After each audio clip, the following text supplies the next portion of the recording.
Today in this video we will discuss about uniform circular motion. This word uniform circular motion already you have here. You have studied in 9th standard. No? So once again we will discuss what is meant by that. Okay. Uniform circular motion.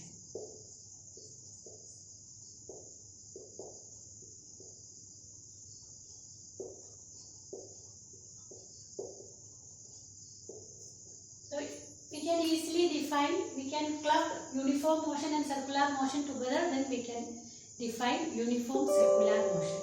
So how can we define uniform circular motion? An object is moving in a circular path by covering equal distances in equal intervals of time. Then that motion is said to be uniform circular motion. So circular motion means object is moving in circular path, and uniform motion, it covers equal distances in equal intervals of time. Or we can say that if an object is moving in a circular path with speed constant, very important, you have to keep that in mind that it is speed constant, we can say that object is in uniform circular motion. Okay, but this uniform circular motion is an accelerated motion. So just now we told that speed is constant, then how can we say that it is accelerated motion? Because if you are considering the uniform circular motion, object is moving in a circular path, you have to assume it to be circular path. Okay. So if we are considering object at this point, if it is revolving anti-clockwise direction. Okay. So at that instant, what's the direction of velocity? Direction of velocity is obtained by drawing tangent at that point. No. Again, when it reaches here, what's the direction of velocity? It will be this. So here you can see that at each and every instant of time, direction of velocity is changing. Even though magnitude of velocity remains constant, speed remains constant, but direction of velocity is changing continuously, due to which we can say that it is an accelerated motion. Okay, is it clear?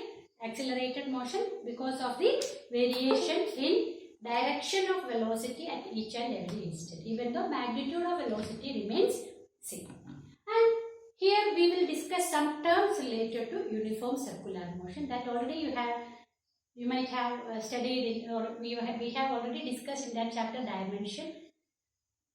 So first it is angular displacement.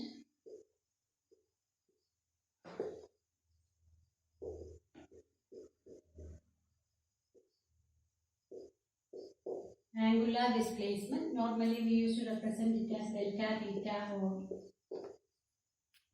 so angular displacement means it is the angle covered by the radius vector during a particular interval of time. Okay. So object is at this position A.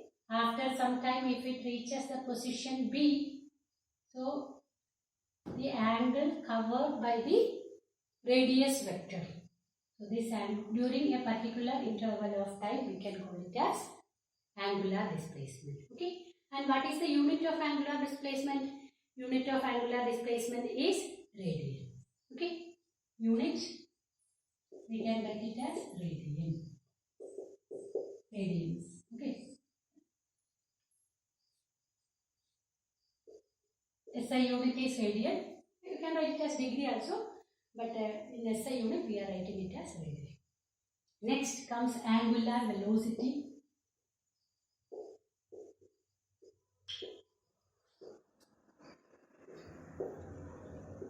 Omega.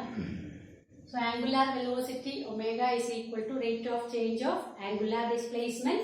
So we can write it as omega is equal to d theta by dt. Rate of change of angular displacement is angular velocity. So unit we can write it as angular displacement has unit radian, time has unit second. So SI unit will be radians per second. Dimension accordingly you can write, no need to tell. No? Then angular acceleration.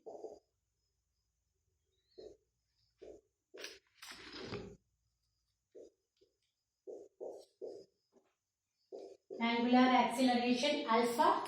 So that can be written as rate of change of angular velocity d omega by dt, and its SI unit is, unit we can write radian per second square. So these are different terms related to circular motion, angular displacement, angular velocity and angular acceleration. Then it comes time period.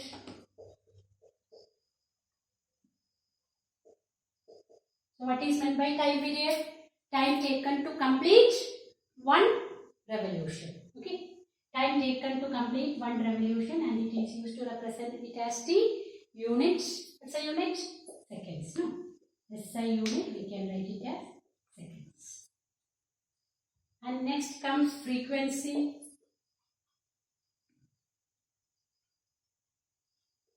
Nu or F. In some books they will write it as nu, or some books they will write it as F. Whichever it is, that frequency, it is defined as number of revolutions per second. Okay. Number of revolutions per second.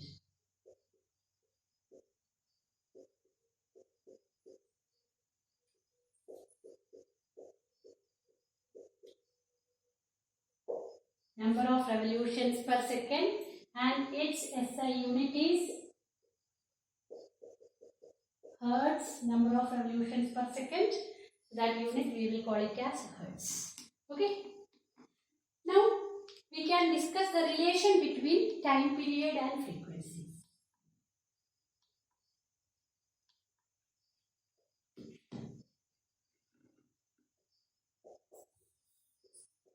What's the relation connecting time period and frequency? We can write in t seconds. T seconds, how many revolutions will be there? It will be one revolution. So in 1 second, how many revolutions it will be there? It is equal to 1 by t. So number of revolutions in 1 second is known as frequency. So we can write F is equal to 1 by t. Okay. F is equal to 1 by t. So that is the relation connecting frequency and time period. Okay. Is it clear? Understood? No? Relation connecting omega and time period. So we can write the definition of omega. Omega is equal to angular displacement by time taken. Angular displacement divided by time taken.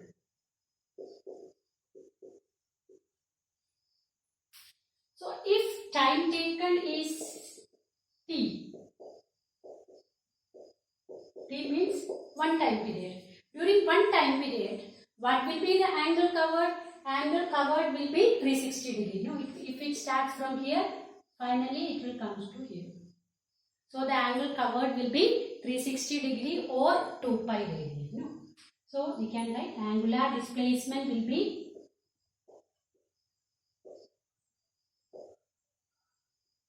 will be 2 pi.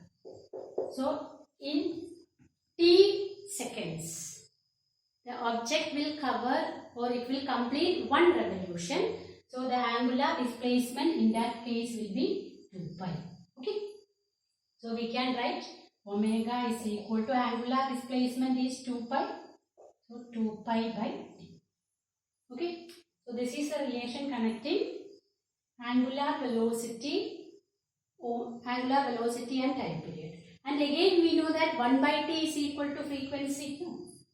1 by t is equal to frequency. So if we are substituting, we can get omega is equal to 2 pi angular velocity is equal to 2 pi into frequency. These relations are very important. Okay. Not only for this chapter, remaining continuation of other chapters also these expressions that we will use. Is it clear to everyone?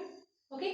And now we will discuss the relation between linear velocity and angular velocity. Okay. Relation connecting linear velocity and angular velocity. Okay. So here we are considering an object. Initially it is at this position A. After some time it reached the position B. Okay. After some time it reached the position B. So delta theta is the angle covered. Okay. And let delta S is the arc length AB. That arc length we can write it as delta S is the arc length, and let R is the radius. R is the radius of that circular path. Okay. So we know that angle is equal to arc length divided by radius.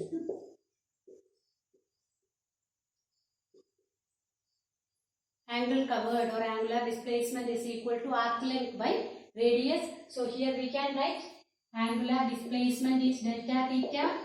Arc length we are writing it as delta S divided by R. And we are dividing both sides by delta t. So what we will get?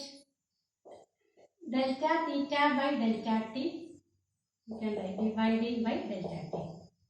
Equation 1 divided by delta t. So delta theta by delta t is equal to 1 by R into delta S by delta t. Now if we are applying the limit, what we will write? Limit delta t tends to 0. Delta theta by delta t is equal to this 1 by R. It will not vary with if time changes. It will not vary because for a given object, since the object is moving in a given circular path, that radius is fixed. No. So we can write 1 by R into limit delta t tends to 0. Delta S by delta t. So this we will get it as d theta by dt. Limit delta t tends to 0, delta theta by dt, we can write it as d theta by dt, which is equal to 1 by R into ds by dt. And d theta by dt is the angular velocity. So we can write omega. Actually d theta by dt is equal to 1 by R into ds by dt. Or we can write omega is equal to 1 by R into ds by dt is the, no, then it is the linear velocity. Or we can write v is equal to omega into R. So this is the relation between linear velocity and angular velocity. Okay, v is equal to omega into R, or in vector notation we used to write it as v is equal to omega cross R. Okay, v is equal to omega cross R. Is it clear? Understood? No? Okay. So next we are discussing relation between linear acceleration and angular acceleration. To derive that relation, we are starting from the expression v is equal to omega R itself. So if we are differentiating it, what we will get? dv by dt is equal to d by dt of R omega. dv by dt is linear acceleration A. Here R is constant, so R into d omega by dt. So what we will get? R alpha. Okay. So here we can see that v is equal to R omega. Angular acceleration A is equal to R alpha. Okay, these are the expressions for linear velocity and linear velocity in terms of angular velocity and linear acceleration in terms of angular acceleration. Okay, so here we can write alpha is the angular acceleration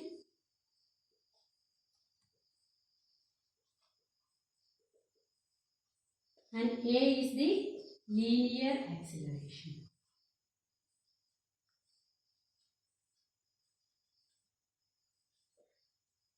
But in vector notation, just now I told you, we used to write vector v is equal to omega cross R, and here again vector A is equal to omega cross, sorry, not omega, here what it is? Angular acceleration, alpha cross R. Okay, in vector notation. But when we are solving problems, we will use this relation v is equal to R omega and A is equal to R alpha. Otherwise, if it is not given as vectors, only magnitude is given, we can use this relation. Otherwise, we have to use this relation. Okay, is it clear? And next,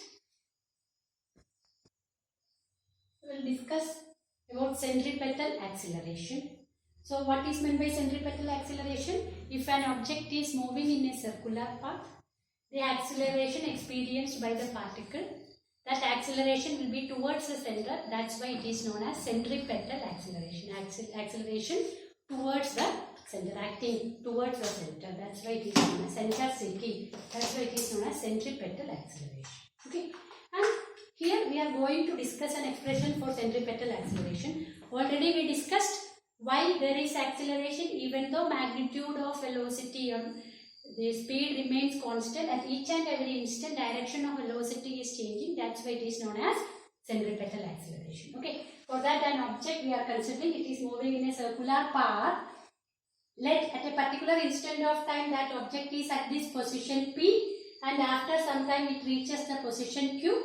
Let V1 is the direction, or V1 is the velocity at the point P, and V2 is the velocity at the point Q. So we can write modulus of V1 and modulus of V2 will remain same, but only direction changes. Okay. Then let R is the radius of the path, and this angular displacement we are writing it as delta theta.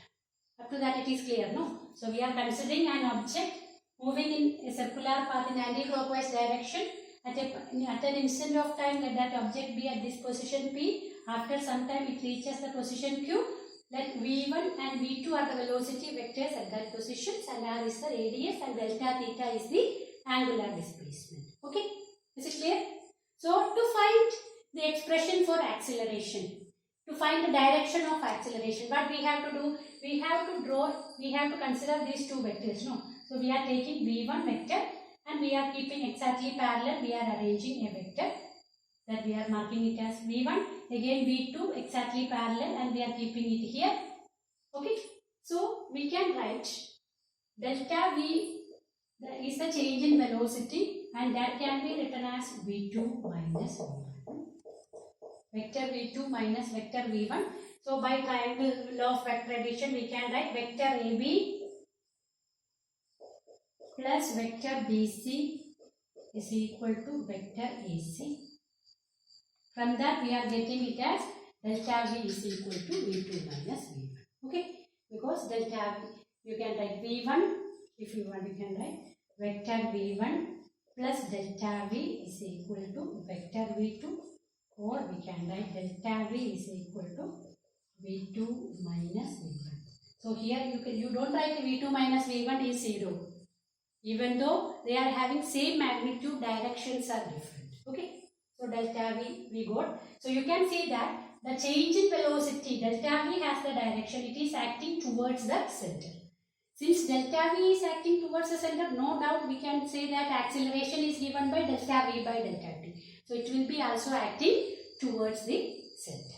Okay, is it clear? So that's why it is known as centripetal acceleration. So when you are drawing the diagram, it should be very much, you have to keep it in mind. You have to draw these two diagrams, and in delta V, when you are marking, it should be exactly acting towards the center. Okay, you can see that direction is acting towards the center. Okay, so we can say that this centripetal acceleration will be acting towards the center because change in velocity delta V is acting towards the center.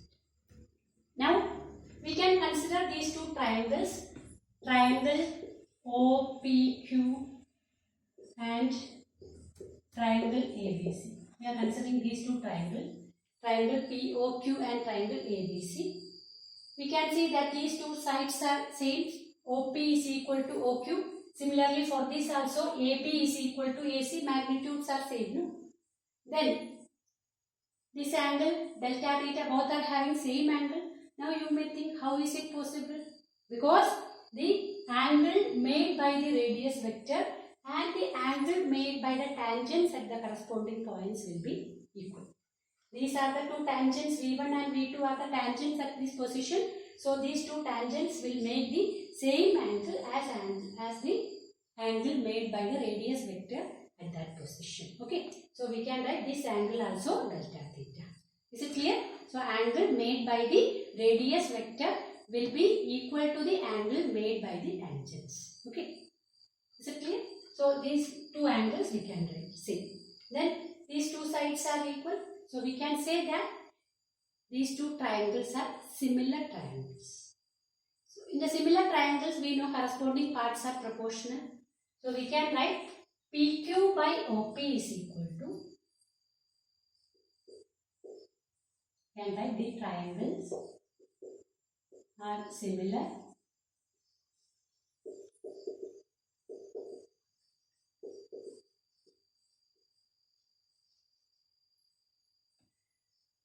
so we can write PQ by OP is equal to BC by AB.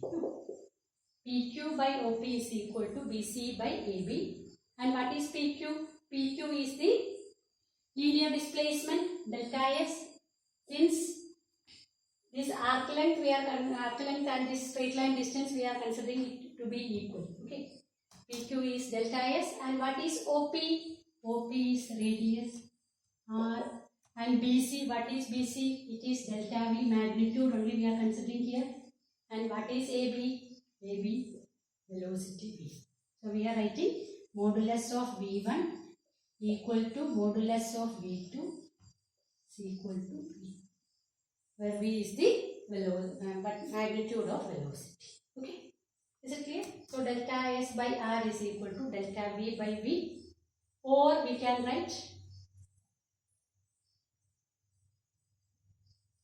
delta V is equal to V into delta S by R, or V by R into delta S.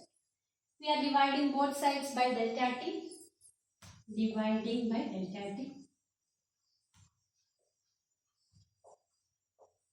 So we can write delta V by delta T is equal to V by R into delta S by delta T. Now we can apply the limit. How to write? Limit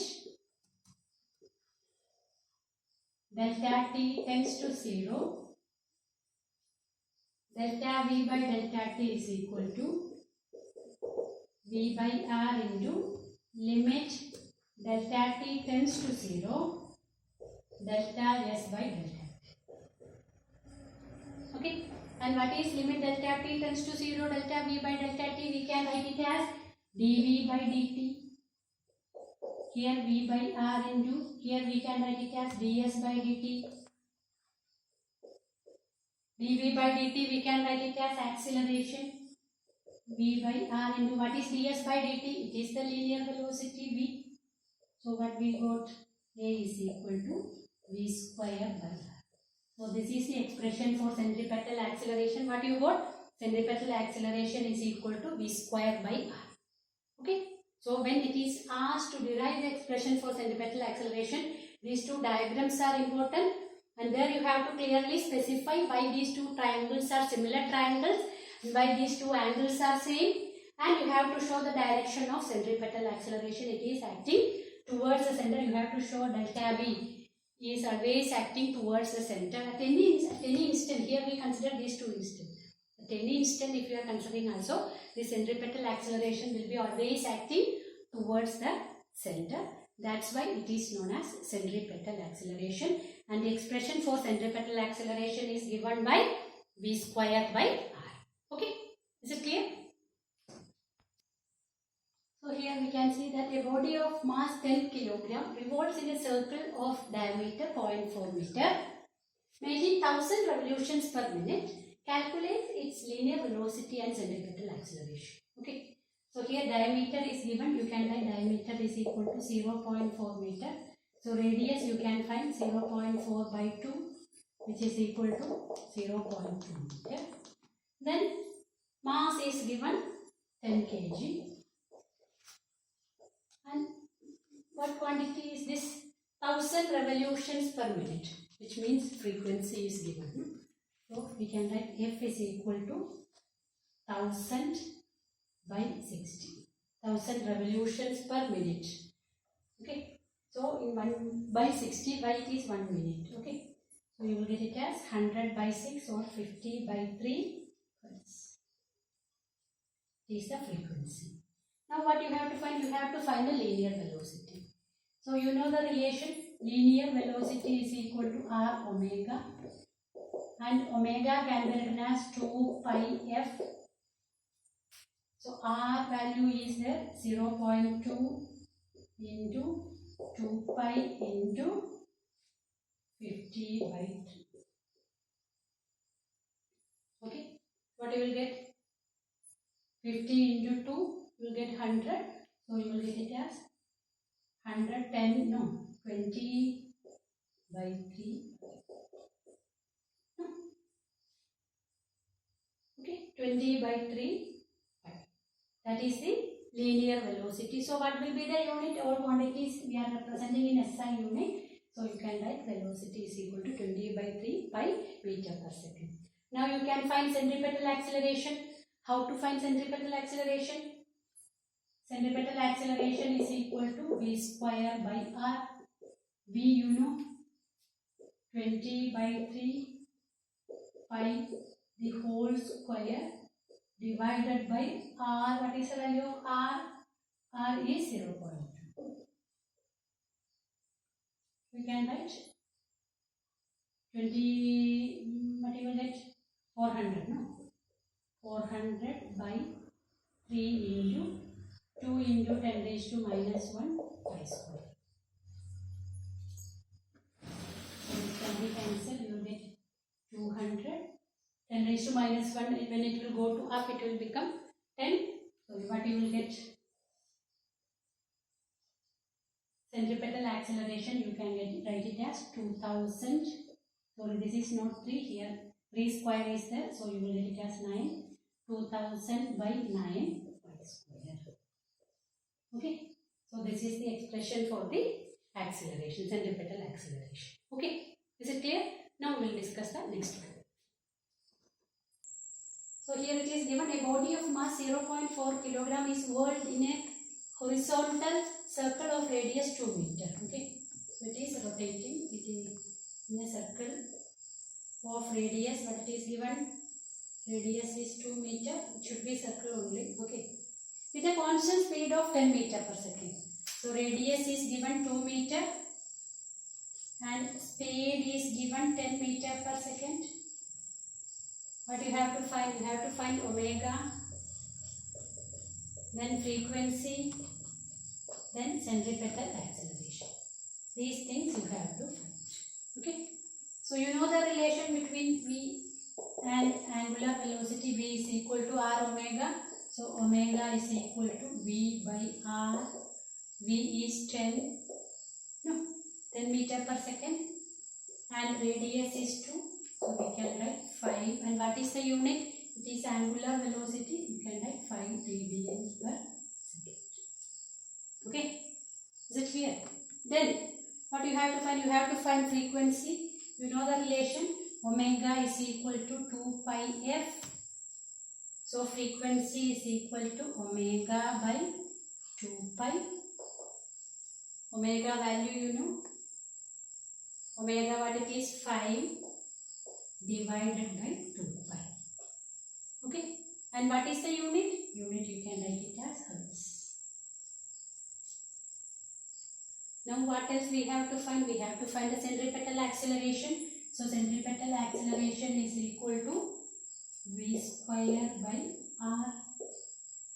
So here v is given. What is v? V is 10. So 10 square divided by radius is 2. So 10 square is 100. 100 by 2 which is equal to 50 meter per second square. Okay. Is it clear? And sometimes in problems, instead of giving the, but you can use this by using v is equal to r omega. You can substitute v is equal to r omega. So what you will get? A is equal to r square omega square by r, or you can write it as r omega square. Okay. So this relation a is equal to v square by r, or you can use a is equal to r omega square, whichever data is given. So directly you can find it. Okay. If otherwise also you can do, you can substitute v is equal to r omega and then you can simplify and you can find it. whichever is convenient to you, you can use, but unit should be correct. Is it clear? Now we will discuss the last topic, small topic it is left that we will discuss now, that is relative velocity. So here we will discuss the last topic, that is relative velocity. Already in previous chapter we discussed about relative velocity. So here relative velocity in 2 dimensions. So in 1 dimension we discussed V12 or V21 is equal to V2 minus V1. So here also same way we can write relative velocity of second object with respect to first object can be written as V2 minus V1. Okay, same way only, but here these are vectors that should be represented in vector notation. Okay, so how to find? For example, if we have V2 is in this direction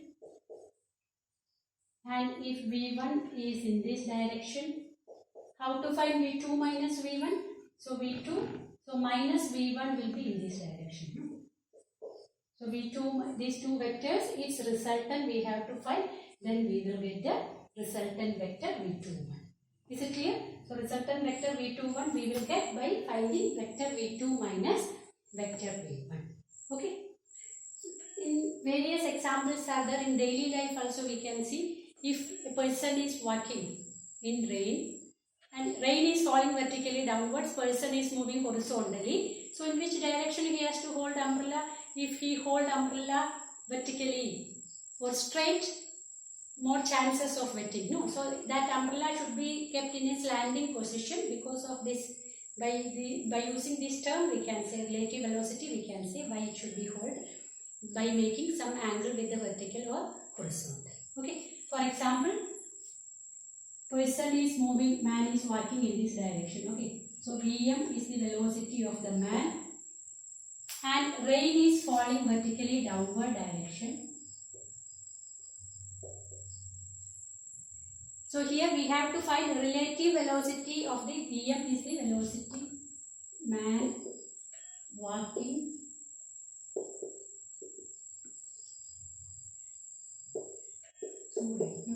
in rain. The man is walking in rain. So Vm is the velocity of the man, rain is falling vertically downwards. So here we have to find relative velocity of rain with respect to man. So what we have to do, Vm is in this direction, so it should be taken in this direction. So that will become minus Vm. So we can write Vrm is equal to Vr minus Vm. Now we have to find the resultant of these two, so that will be the direction. You can find, okay. Accordingly, depending on the magnitudes, we can say. So this will be the direction of Vrm. Depending if both are equal, it will be exactly, you will get 45 degree. Otherwise, whichever is more, accordingly you will get that angle. Okay. So that person has to hold umbrella in such a way, which he has to hold umbrella by making an angle theta with the vertical or 90 minus theta with the horizontal. Then only he can safely escape from the rain. Otherwise, he may wet. Okay, more in the rain. Is it clear?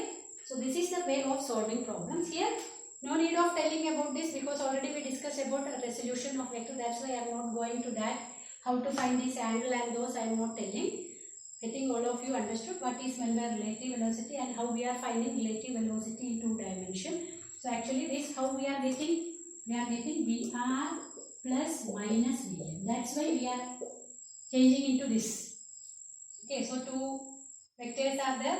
They are considered as the adjacent sides of a triangle or adjacent sides of a parallelogram. Resultant will be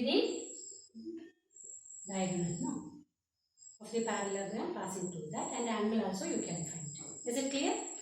Understood, no? So today we discussed about what is meant by circular motion, uniform circular motion, expression for centripetal acceleration, why the term or name came for centripetal acceleration, and we discussed about relative velocity. I hope all of you understood. Thank you.